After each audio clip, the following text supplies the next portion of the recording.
around for a long time. The That's why microphone. I'm introducing myself. I'm Diana. I'm Bob's youngest daughter.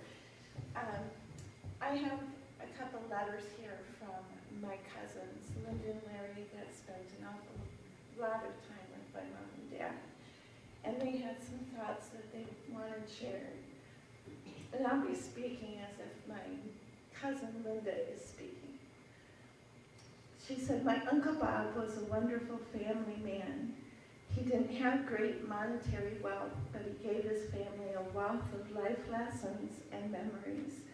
There were no trips to Disneyland or cruises, but instead he provided family picnics, family fishings, outings on every lake in Michigan, hunting and hiking expeditions, mushroom hunts, swimming and boating adventures, making root beer from sarsaparilla roots, canning everything from the gardens, and making maple syrup from our own front yard maple trees. Uncle Bob made wonderful strawberry jam every summer, mostly to give away to friends who would stop by. Of course, he would tell you that they were giving the very last jar.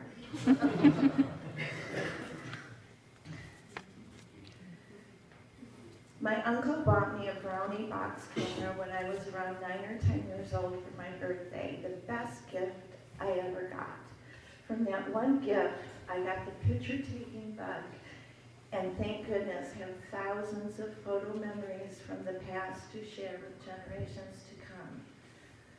Uncle Bob only got mad at me once. He and my dad, Barney, and I went ice fishing one day.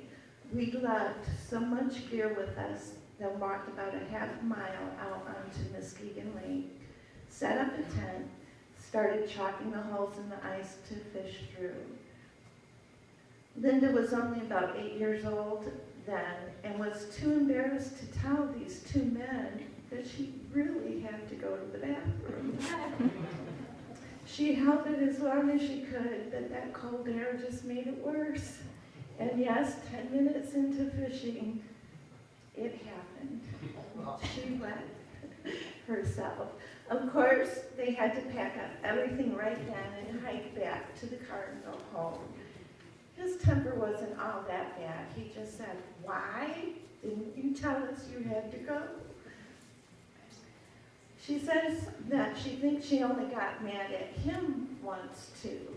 He borrowed her pet dachshund to take hunting about 5 a.m. one early morning in the fall. And of course, as a worrying little girl, she kept looking for them to return all day long, watching out the window. It wasn't until that evening that they finally drove up, but she didn't see her beloved Trina bounding out of the car like she normally would. Instead, Uncle Bob was carrying her. She just knew that she'd been accidentally shot. Yeah, right.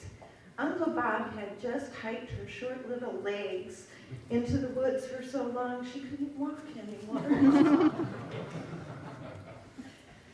Uncle Bob brought the past to life with his stories and memories of his grandparents on the farm in Hesperia.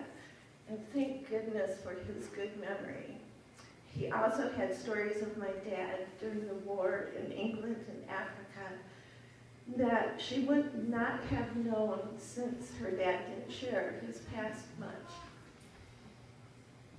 It was 13 months ago that we learned this man was given only 6 months to live. I knew my Uncle Bob would make the best of every day and wanted to show the doctors that they could be a tad wrong. Well, he outlived their prediction, didn't he?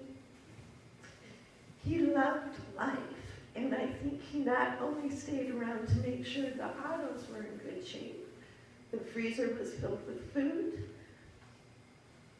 but he wanted so much to catch that one last fish. He wanted to deer hunt one last time.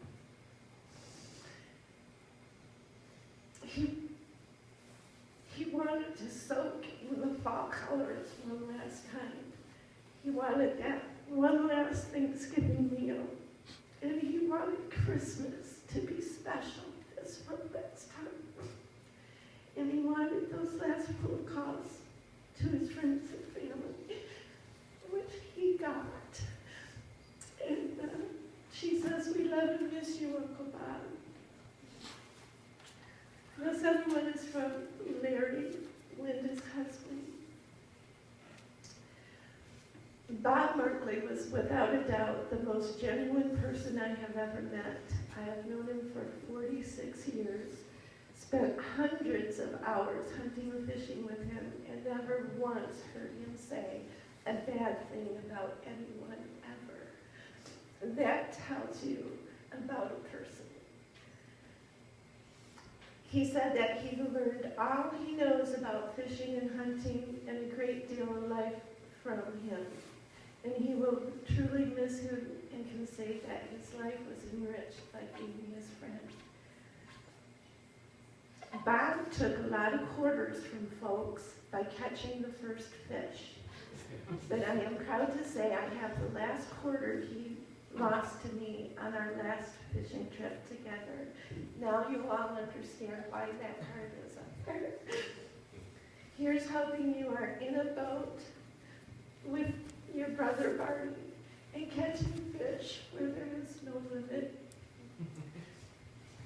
And I just want to say that I love my dad very much, and I know that he loved me, and I'm glad. So fortunate he was my father.